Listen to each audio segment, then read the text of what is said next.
Good morning to all of you. जैसे आपको मालूम है कि हमारा जो लेसन है ताजमहल, तो ताजमहल के बारे में मैंने आपको बता दिया कि ये शाहजहां ने एक खूबसूरत इमारत बना दी। तो इसके बारे में हमने एक किस्सा ये पढ़ लिया कि उसकी बीवी मुमताज़ महल ने ख्वाब में एक खूबसूरत इमारत देखी थी और उसने फिर अपने शौहर यानी कि शाहजहां से ये दरख्वास्त की कि मेरे लिए एक ऐसी खूबसूरत बनवा दे।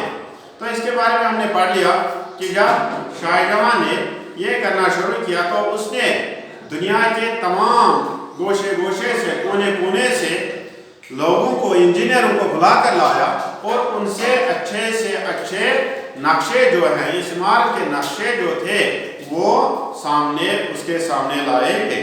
लेकिन इस मुमताज को इन नक्शों में से कोई भी ऐसा नक्शा नहीं मिलता था जो उस इमारत के जैसा था जो इमारत उसने ख्वाब में देखी थी।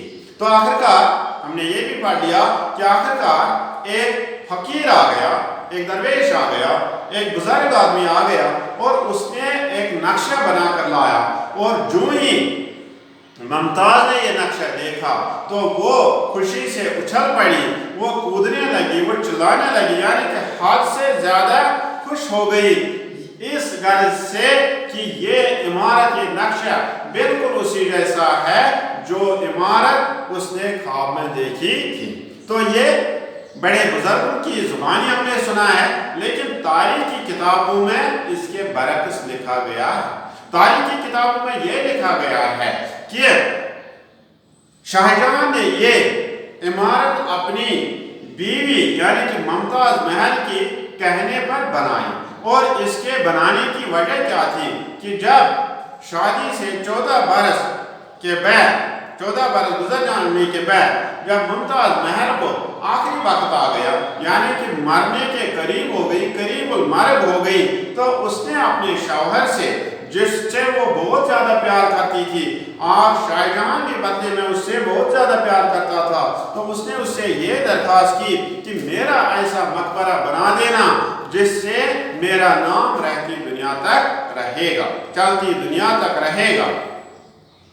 और इसके जवाब में, इस वसीयत के जवाब में शाहजहां ने उसकी ये वसीयत पूरी की और ताजमहल जैसी बेमिसाल इमारत बना। तो ये ताजमहल की इमारत कैसे बनाई गई, कहाँ से उससे ये इंजीनियर या ये मेहमान लाए गए या कहाँ से उसका ये मटेरियल लाया गया, तो ये हम अब आगे बढ़े। तमाम हिंदुस्तान, ईरान, अरब और तुर्किस्तान से बड़े बड़े इंजीनियर, मेहमान, संतराश वगैरह बुलाए गए। तो जैसे मैंने आपको इससे पहले भी बता दिया कि जो मुगल बादशाह थे वो एक मखसूस खित्ते पर, एक मखसूस हिस्से पर अपनी हुकूमत नहीं कर रहे थे, बल्कि हिंदुस्तान का, पाकिस्तान का, अफगानिस्तान का, बांग्लादेश का बहुत सारे हिस्से पर वो हुकूमत कर रहे थे। हत्ता कि ऐसा कहा जाता है कि ये मुगल जो है इनका असली वतन तो ईरान है, लेकिन इसने जब ये ताजमहल वैसी खूबसूरत बनानी शुरू की तो उसने न सिर्फ हिंदुस्तान से इंजीनियर लाए, बल्कि हिंदुस्तान से बाहर ईरान से जो बड़े से बड़े इंजीनियर थे, अरब से, इसी तरह तुर्किस्तान और एक मुल्क का नाम है, वहाँ उन दूर दराज मुल्कों में जो बड़े बड़े इंजीनियर रहा करते थे वहाँ से उनको बुलाया गया, मेहमान बुलाए गए, यानी कि जो मकान बनाने वाले हैं उनको बुलाया गया, संग तराश यानी कि जो चट्टानों को, पत्थरों को काट काट कर तराश कर रहे हैं उनको बुलाया गया ताकि ताजमहल जैसी खूबसूरत इमारत बन जाए। संगमरमर जयपुर की कानों से और संग सुर्ख फतेहपुर सैकरी से आए, और जो संगमरमर जो ताजमहल में लगा हुआ है वो जयपुर की कानों से निकाला गया, वहां से लाया गया, और संग सुर्ख उसमें लगाया गया है, लाल किस्म का पत्थर उसमें लगाया गया है, तो वो फतेहपुर सैकरी से लाया गया।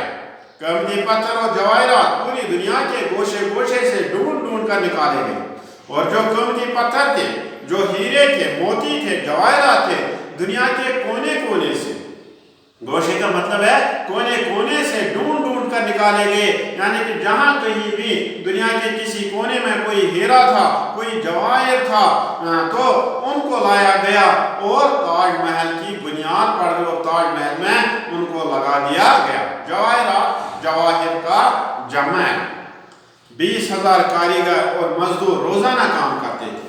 تو اس تاج محل کے کام میں، اس کو بنانے میں ہر دن 20,000 مزدور اور کاریگر کام کرتے تھے۔ 20,000 مزدور ہر دن اس میں کام کرتے تھے۔ اس پر بھی اس عالیشان عمارت کو بننے میں 20 برس سے زیادہ لگ گئے۔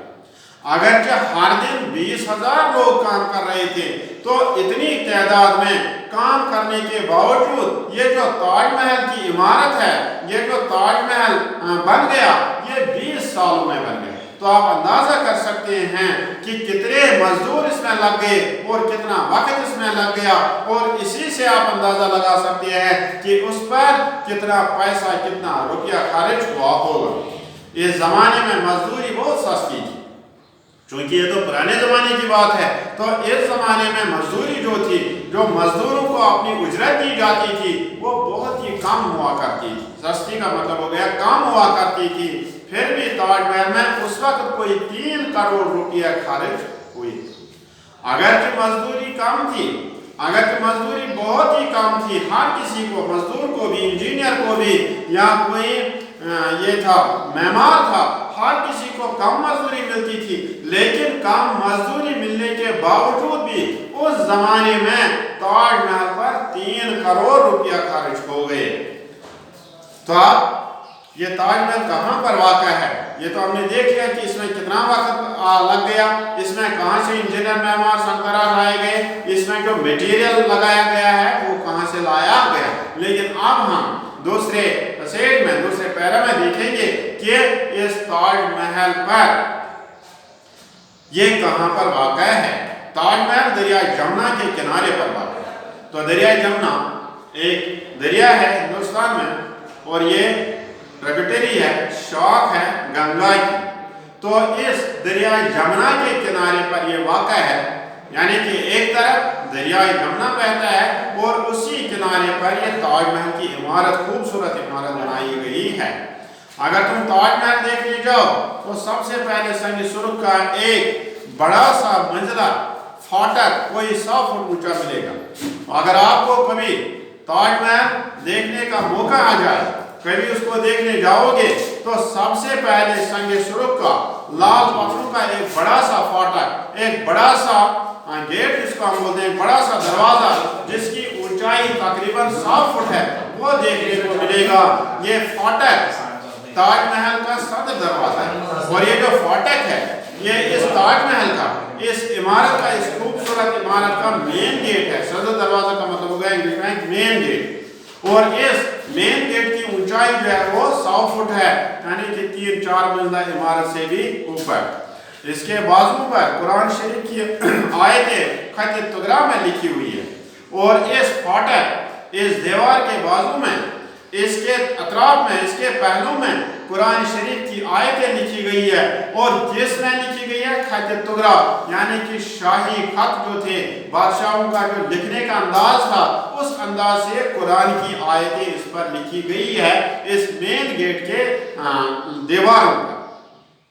سنگ مرمری زمین پر سنگ موسیٰ کے حروف ایسے کھل رہے ہیں جیسے آنکھ کی سفیدی میں پتلی کی سیاہی، اور یہ جو سنگ مرمر ہے جہاں پر یہ تاج محل بنایا گیا ہے، اس کو ہر طرف سنگ مرمر کی زمین پر لگایا گیا ہے، اور اس سنگ مرمری زمین پر جہاں پر یہ گیٹ یا باقی عمارت بنائی گئی ہے، یہ حروف، یہ قرآن پاک کے حروف ایسے کھل رہے ہیں، ایسے چمک رہے ہیں، ایسے خوبصورت ہو رہے ہیں، بد دکھ رہے ہیں، جیسے کہ آنکھ کی سفیدی میں سیاہی دکھ رہی ہے۔ یعنی کہ ہماری آنکھ جو ہے یہ ہر طرف سفید ہے، اور بیچ میں جسے ہم دیکھتے ہیں وہ سیاہی ہے، اور یہ سیاہی بہت ہی خوبصورت دکھ رہی ہے۔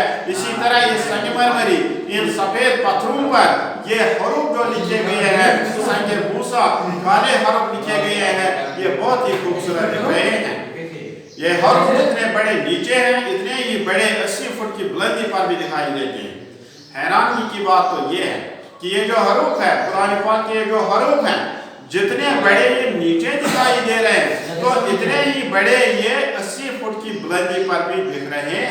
यानी कि उस अंदाज से उनको लिखा गया है कि नीचे जब हम देखते हैं तो हमें ये कुरान पाक के हरूफ बड़े नहीं दिख रहे हैं और ऊपर वाले छोटे दिख जाएंगे, बल्कि उनको उस अंदाज से लिखा गया है कि जितने बड़े ये नीचे दिख रहे हैं उतने बड़े जो ऊपर हरूफ लिखे गए हैं वो भी इतने ही बड़े दिख रहे हैं जितने कि नीचे वाले हरूफ दिख रहे हैं। ये एक ऐसी सुन्नत है जिससे देखकर आपको हैरान रहेगा। तो ये एक ऐसी कारीगरी है, सुन्नत का मतलब हो गया कारीगरी, हुनर, फन जिसको हम बोलते हैं। तो एक ऐसी कारीगरी है जिसको देखकर इंसान की अक्ल हैरान हो जाती है, जिसको देखकर इंसान बहुत ही हैरान होता है। क्यों हैरान होता है कि नीचे भी ये हरूफ इतने ही बड़े दिख रहे हैं और 80 या 100 फुट की बुलंदी पर भी ये इतने ही बड़े दिख रहे हैं। यानी कि उनका साइज जो है वो दिखने में एक जैसा लग रहा है जब आदमी उनको नीचे से देख रहा है। इस फाटक में अज़हद का एक नहायत खूबसूरत दरवाजा लगा हुआ है। तो इस दरवाजे पर, इस मेन गेट पर अज़हद का एक खूबसूरत दरवाजा लगाया गया है। एक छोटा सा दरवाजा बनाया गया है जिस पर अज़लहे के निशान, अज़लहे के शक्लें बनाई गई। अज़हद अज़लहे का जमा है, यानी कि ये अज़हद हो गया बड़ा सांप, उसका जमा अज़हद है, अज़लहे। तो इस पर उनकी शक्लें बनाई गई है।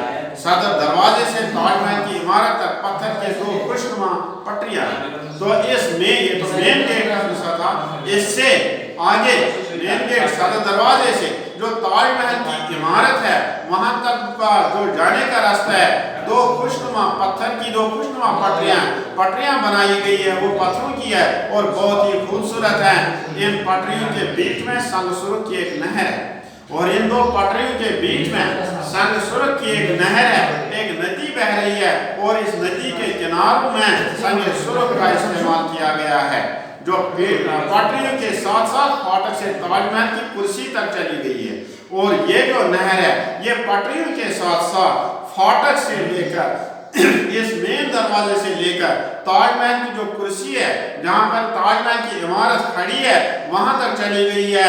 नहर के दोनों तरफ सरव के दरख्तों की कतारें हैं और इस नहर के दोनों तरफ सरव एक किस्म का दरख्त है जो खूबसूरती में इजाफा करता है, तो उनकी कतारें रखी गई है, उनको कतार में लगाया गया है और बीचों बीच में संगमरमर का एक बड़ा सा हौज और इन सरव के दरख्तों के बीच में संगमरमर का एक बड़ा सा हौज, एक बड़ा सा तालाब, एक बड़ा सी नहर जैसी बनाई गई है।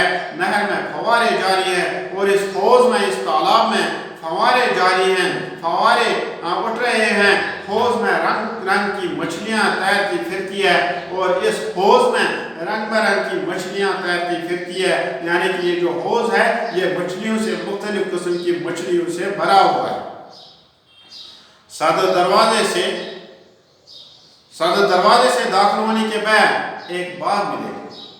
तो जब हम सदर दरवाजे से मेन गेट से दाखिल होते हैं तो फिर हम सबसे पहले इन पटरियों के एक तरफ एक बाग हमें मिलेगा जो 971 फुट मुरब्बा है, जो मुरब्बा है यानी कि जिसकी लंबाई और चौड़ाई एक जैसी है। उसका हर तरफ मुरब्बा हो गई ऐसी फिगर, ऐसी शक्ल जिसका हर तरफ लंबाई और चौड़ाई में एक जैसा है और उसकी लंबाई हम चौड़ाई कहेंगे वो 971 फुट है।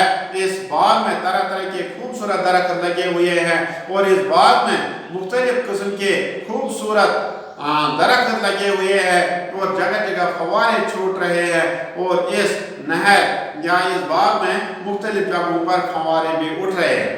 एक सीमल का पुराना दरख्त भी है, तो एक किस्म का दरख्त है जिसको हम बोलते हैं सीमल का दरख्त। ये बहुत ही पुराना, बहुत ही बड़ा है, बहुत सारे वक्त से वहां पर है। इसके तने का फेर कोई 19 फुट है और ये जो सीमल का पुराना दरख्त इस बाग के बीच में है, इसके तने का फेर यानी कि इसकी मोटाई जो है, इसकी चौड़ाई जो है वो 19 फुट है और इसकी उम्र 450 बरस के करीब हो चुकी है और इस सीमल के दरख्त की उम्र तकरीबन 450 बरस की है। Thanks for today.